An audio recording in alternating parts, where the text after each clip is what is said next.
स्वर्गीय रामराव तथा पोपटरावजी हिरे स्मृती व्याख्यानमालेचा समारोप उत्साहात.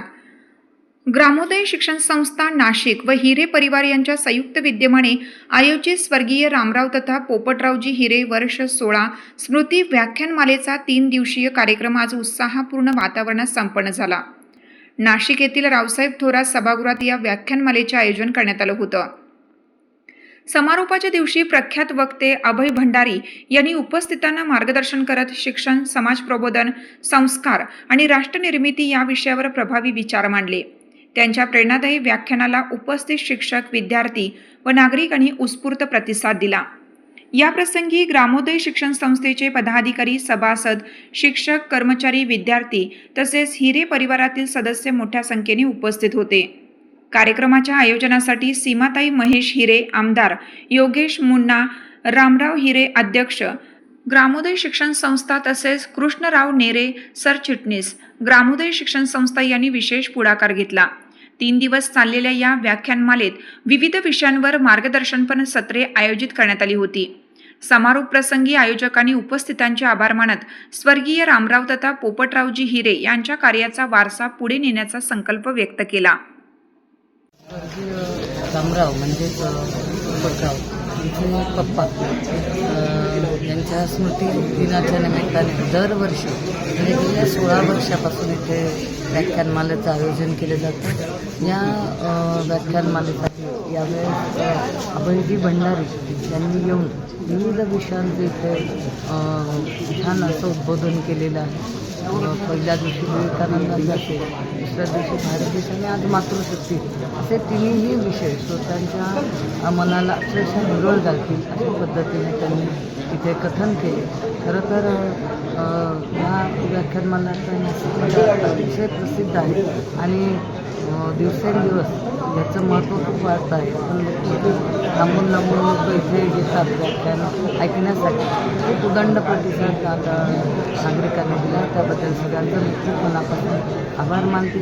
ही व्याख्यानमाला यशस्वीतेसाठी खरं तर ग्रामोदय शिक्षण संस्था, हिरे परिवार या सगळ्यांच्या वतीने याचं आयोजन केलं जातं आणि त्यामुळे त्यांचं देखील मी मनापासून आभार मानते.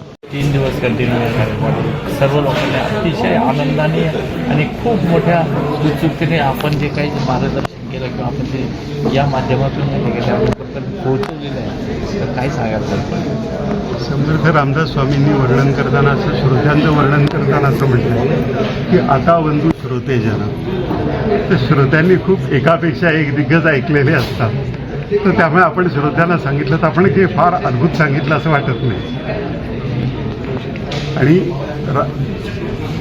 योगी अरविंद घोष त्यांचे गुरु विष्णुपंत लेले योगी अरविंद घोषांना असं सांगतात, ज्यावेळेला मुंबईला महाअधिवेशन आहे त्यावेळेचं काँग्रेसचं, योगी अरविंदांची अशी पद्धत होती की आपण लिखाण करून काय बोलणार आहे सगळं मुद्देसूद ठरवून त्याप्रमाणे लिखाण करून त्या मुद्द्यांवर बोलायचे. आणि ज्या वेळेला ती सगळी तयारी नाही आहे आपली आणि तरी आपण बोलणार आहोत तर त्यांना अपराधी वाटतं. त्यांचे गुरु विष्णुपंत लेले योगी अरविंदांना असं सांगतात की ज्यावेळेला तुम्ही हजारो श्रोते सगळ्या देशातनं आलेले त्यावेळेच्या महासमितीसमोर तुम्ही ज्यावेळेला बोलायला उभे राहा त्यावेळेला तुम्ही नारायणम नमस्कृत्यम नरंचैव नरोत्तमम् असं जे महाभारताचं सुरुवात आहे म्हणाले तसं श्रोता नारायणाला नमस्कार करा.